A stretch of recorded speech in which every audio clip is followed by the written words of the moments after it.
매달 월세를 내느라 연금이 다 날아갑니다. 집을 팔자니 갈 곳이 없습니다. 자녀 집에 얹혀 살자니 눈치가 보입니다. 이것이 지금 많은 어르신들의 현실입니다. 하지만 70대 김 할머니는 한 푼도 안 내고 깨끗한 아파트에서 살고 계십니다. 정부 지원을 받으셨습니다. 어떻게 가능했을까요? 여러분도 신청할 수 있는 제도가 있습니다. 모르면 못 받습니다. 알면 받을 수 있습니다. 지금부터 하나씩 알려드리겠습니다. 김 할머니는 혼자 사십니다. 남편을 일찍 여의었습니다. 자녀들은 모두 시집 장가 보냈습니다. 연금이 적었습니다.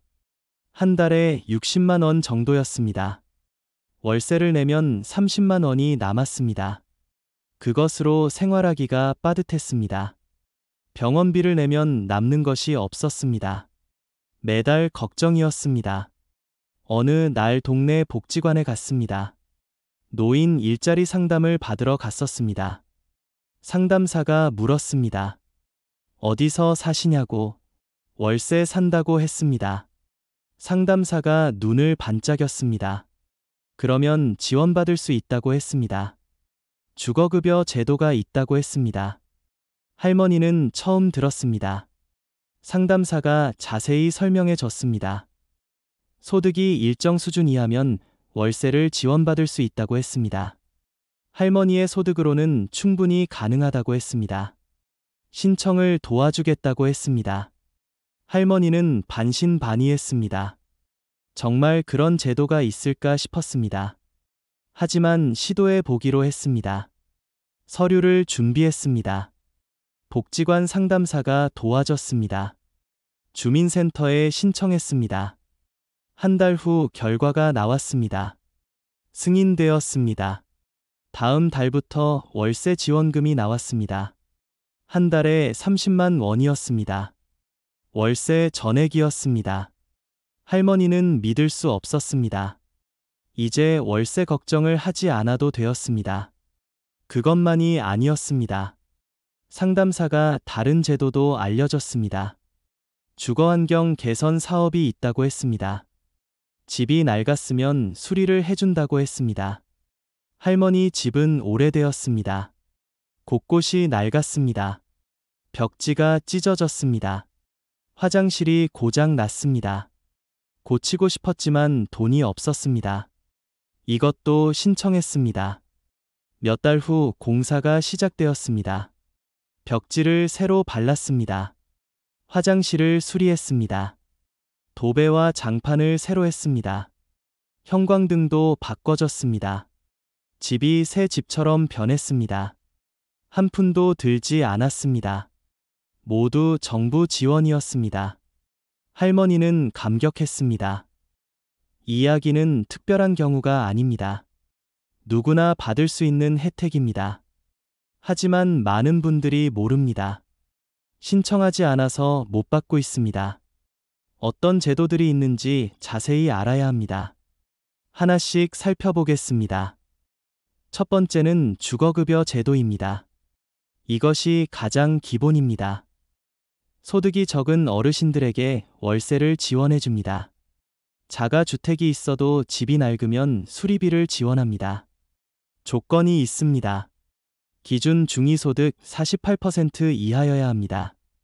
복잡하게 들리지만 간단합니다. 1인 가구 기준으로 월소득이 약 90만 원 이하면 됩니다. 2인 가구는 150만 원 정도입니다. 재산도 봅니다. 하지만 기준이 관대합니다. 집 한 채 정도 있어도 됩니다. 자동차가 있어도 오래된 것이면 괜찮습니다. 생각보다 많은 분들이 해당됩니다. 신청은 주민센터에 하면 됩니다. 필요한 서류는 간단합니다. 신분증, 통장사본, 임대차 계약서가 있으면 됩니다. 직원이 친절하게 안내해 줍니다. 신청하고 한 달 정도 후에 결과가 나옵니다. 승인되면 다음 달부터 지원금이 나옵니다. 지원 금액은 지역과 가구원 수에 따라 다릅니다. 서울은 한 달에 30만 원에서 40만 원 정도입니다. 지방은 조금 적습니다. 20만 원에서 30만 원 정도입니다. 그래도 큰 도움이 됩니다. 월세 걱정을 덜 수 있습니다. 자가 주택이 있는 분들도 받을 수 있습니다. 집이 낡았으면 수리비를 줍니다. 경보수는 450만 원까지 줍니다. 중보수는 700만 원까지 줍니다. 대보수는 1000만 원 이상도 지원합니다. 지붕을 고치거나 화장실을 개선하는 비용입니다. 무료로 집을 수리할 수 있습니다. 두 번째는 영구 임대 주택입니다. 많은 분들이 알고 계십니다. 하지만 신청하지 않는 분들이 많습니다. 경쟁률이 높을 거라고 생각합니다. 자격이 안 될 거라고 지레 포기합니다. 하지만 시도해 볼 가치가 있습니다. 70대 박 할아버지가 그랬습니다. 월세 사는 것이 힘들었습니다. 영구 임대주택을 알고는 있었습니다. 하지만 신청 안 했습니다. 어차피 안 될 거라고 생각했습니다. 그런데 이웃이 권했습니다. 한번 해보라고 했습니다. 떨어져도 손해볼 것 없다고 했습니다. 할아버지는 신청했습니다. 서류를 준비했습니다. LH 홈페이지에서 신청했습니다. 몇 달을 기다렸습니다. 어느 날 연락이 왔습니다. 당첨되었다고 했습니다. 할아버지는 믿을 수 없었습니다. 정말 당첨된 것이었습니다. 새 아파트로 이사했습니다. 깨끗했습니다. 시설이 좋았습니다. 보증금은 거의 없었습니다. 월세도 매우 저렴했습니다. 한 달에 10만 원도 안 되었습니다. 관리비까지 합쳐도 20만 원이었습니다. 이전에 내던 월세의 반도 안 되었습니다. 할아버지는 새 삶을 얻은 것 같았습니다. 영구임대주택 신청 자격도 주거급여와 비슷합니다. 기준 중위소득 이하면 됩니다. 무주택 세대주여야 합니다. 나이 제한은 없습니다. 하지만 고령자는 우선순위가 높습니다. 65세 이상은 가점이 높습니다. 기초생활수급자나 차상위 계층은 더 유리합니다. 신청 시기를 잘 봐야 합니다. 수시로 모집합니다. LH 홈페이지를 자주 확인하십시오. 또는 마이홈 포털을 이용하십시오. 공고가 나면 신청 기간이 짧습니다. 놓치지 마십시오. 알림을 설정해 두면 좋습니다. 세 번째는 공공실버주택입니다. 이것은 조금 다릅니다.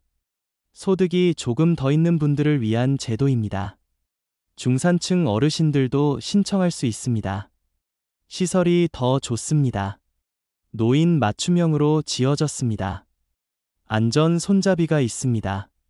문턱이 없습니다. 화장실이 넓습니다. 응급 호출 시스템이 있습니다. 공용 공간도 있습니다. 헬스장, 도서관, 식당 등이 있습니다. 프로그램도 운영합니다. 건강 강좌, 취미 활동 등을 할 수 있습니다.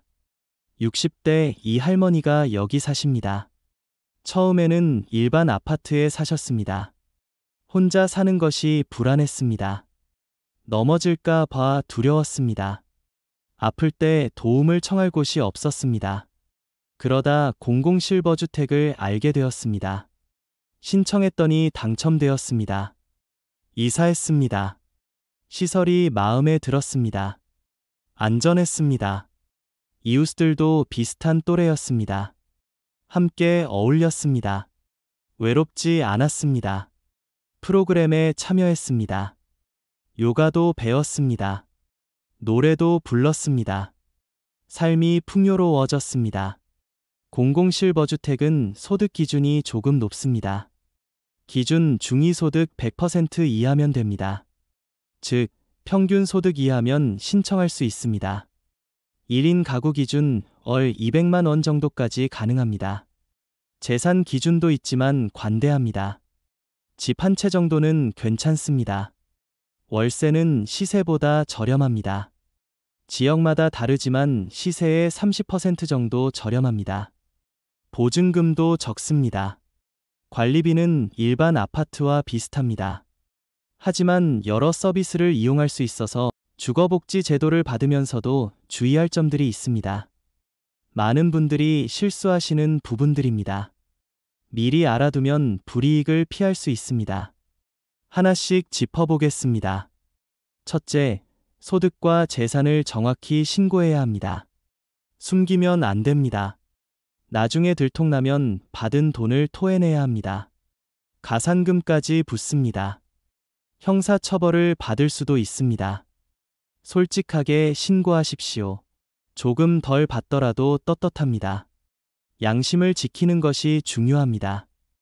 60대 한 씨가 이것으로 곤욕을 치렀습니다. 주거급여를 받고 있었습니다. 그런데 아들에게서 매달 용돈을 받았습니다. 100만 원씩이었습니다.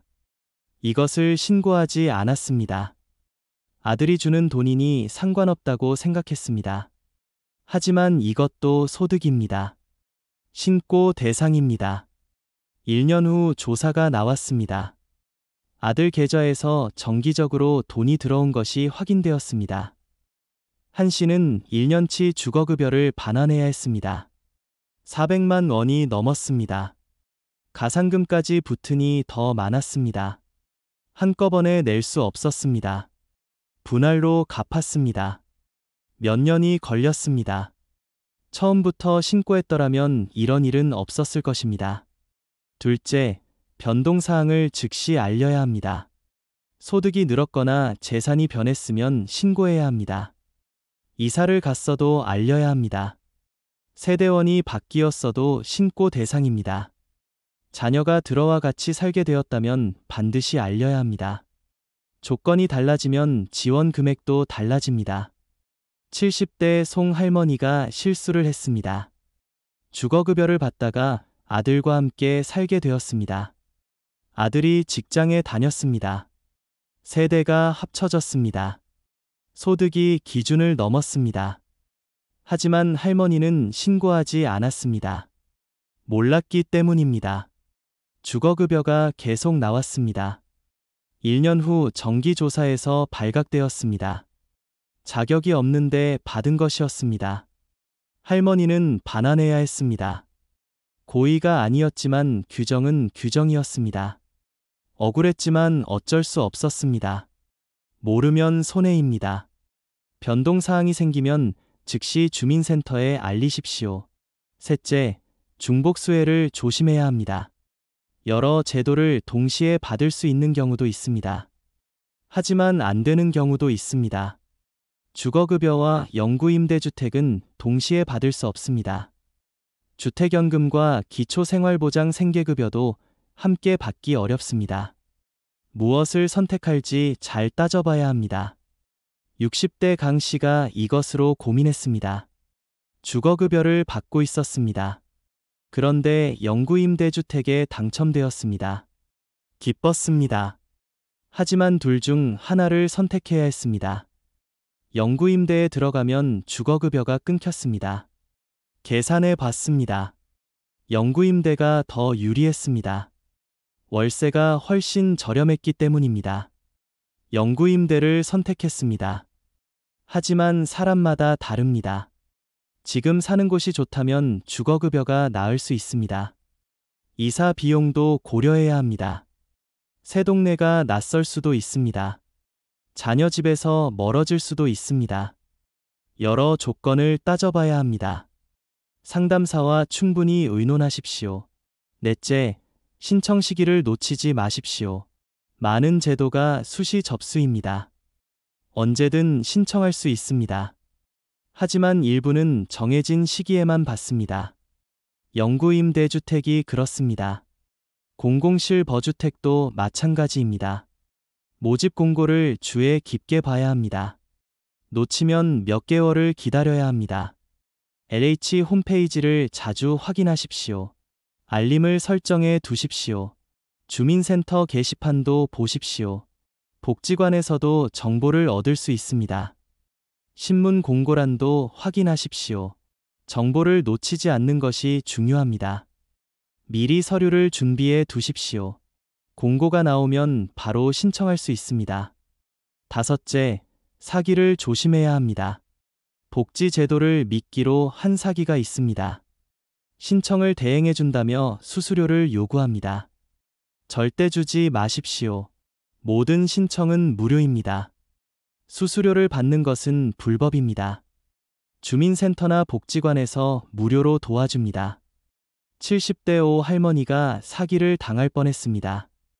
누군가 전화를 했습니다. 주거복지센터 직원이라고 했습니다. 할머니가 지원받을 수 있다고 했습니다. 대신 신청해주겠다고 했습니다. 수수료로 50만 원을 달라고 했습니다. 할머니는 의심했습니다. 주민센터에 확인했습니다. 사기였습니다. 정부기관은 먼저 전화하지 않습니다. 돈을 요구하지도 않습니다. 개인정보를 물어보지도 않습니다. 수상하면 일단 끊으십시오. 주민센터에 직접 가서 확인하십시오. 조심하고 또 조심하십시오. 어르신들이 주요 타깃입니다. 여섯째, 권리를 포기하지 마십시오. 신청이 복잡하다고 포기하지 마십시오.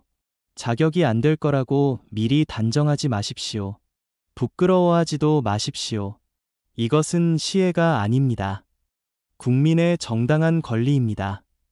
세금을 낸 만큼 받는 것입니다. 당당하게 신청하십시오. 80대 남 할아버지가 그랬습니다. 주거급여를 받을 수 있었습니다. 하지만 신청하지 않았습니다. 자식들 창피하다고 생각했습니다. 국가에 손 벌리기 싫었습니다. 자존심이었습니다. 그래서 힘들게 살았습니다. 몇 년을 고생했습니다. 어느 날 딸이 알게 되었습니다. 아버지를 설득했습니다. 이것은 권리라고 했습니다. 창피한 것이 아니라고 했습니다. 할아버지는 마음을 바꿨습니다. 신청했습니다. 받기 시작했습니다. 그제야 후회했습니다. 왜 진작 신청하지 않았을까 하고 말입니다.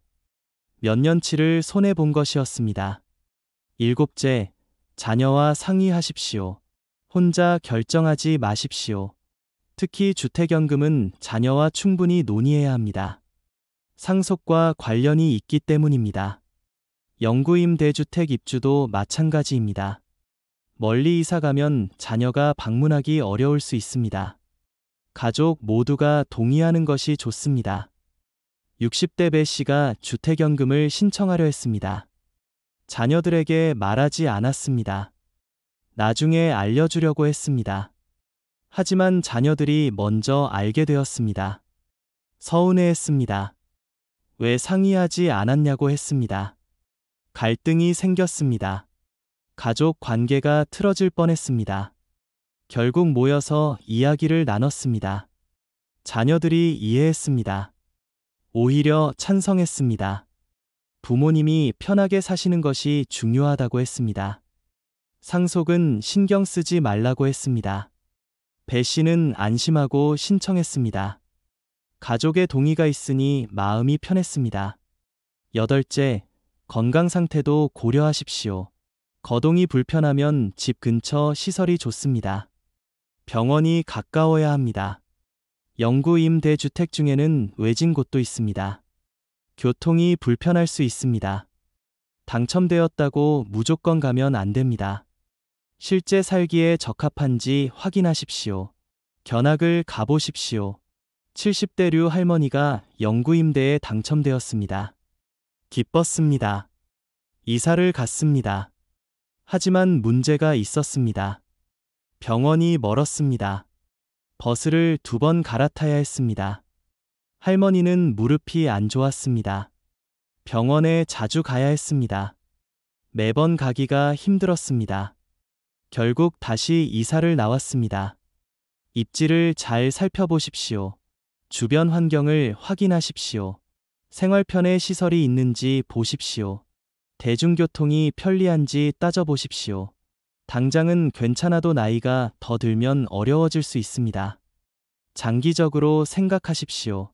아홉째, 정기적으로 재신청하십시오. 일부 제도는 매년 재조사를 합니다. 자동 연장이 아닙니다. 다시 신청해야 합니다. 서류를 제출해야 합니다. 잊어버리면 혜택이